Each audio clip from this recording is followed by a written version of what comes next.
Johnson ഒപ്റ്റിക്കൽസിൽ തിങ്കൾ ബുധൻ വെള്ളി ദിവസങ്ങളിൽ രാവിലെ 10 മുതൽ ഉച്ചയ്ക്ക് 1 മണി വരെ കണ്ണ് ഡോക്ടറുടെ സേവനം ലഭ്യമാണ്. ഡ്രൈവിംഗ് ലൈസൻസിനുള്ള സർട്ടിഫിക്കറ്റുകളും എല്ലാ ബ്രാൻഡഡ് ഫ്രെയിമുകളും ഇവിടെ ലഭ്യമാണ്.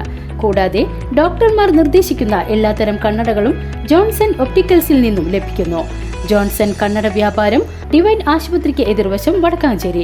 AIYF കുന്നംകുളം മണ്ഡല കമ്മിറ്റിയുടെ നേതൃത്വത്തിൽ എരുമപ്പെട്ടി സെന്ററിൽ ഗാന്ധി രക്തസാക്ഷ്യം എന്ന വിഷയത്തിൽ പൊതുയോഗം സംഘടിപ്പിച്ചു. ഒളിച്ചു കടത്തിയ തോക്കിൽ നിന്ന് കാപട്യം എന്നും RSSന്റെ മുഖമുദ്രയാണ്, വർഗീയവാദികളുടെ മുഖമുദ്രയാണ്. എല്ലാ വർഗീയവാദികളും കപടമായ മതബോധത്തെ പ്രതിഷ്ഠിച്ചുകൊണ്ടാണ്, മതവികാരങ്ങളെ ആളിക്കത്തിച്ചുകൊണ്ടാണ് എപ്പോഴും അവർ വിശ്വാസികളുടെ ഇടയിൽ പ്രവർത്തിക്കുന്നത്. RSSും അങ്ങനെയാണ് പ്രവർത്തിച്ചിട്ടുള്ളത്. നഥുറാം വിനായക് ഗോഡ്സെ ഗാന്ധിയുടെ മുമ്പിലേക്ക് ഒരു വിശ്വാസിയുടെ രൂപത്തിലാണ് കടന്നു വരുന്നത്. CPI ജില്ലാ എക്സിക്യൂട്ടീവ് അംഗം EN സതീശൻ ഉദ്ഘാടനം ചെയ്തു. AIYF മണ്ഡലം പ്രസിഡന്റ് P സതീഷ് കുമാർ അധ്യക്ഷനായി. CPI കുന്നംകുളം മണ്ഡലം secretary KT Shajan master, Premraj Choondalath, AH Hasankutty, Renold Thomas എന്നിവർ സംസാരിച്ചു. News bureau, Erumapetty.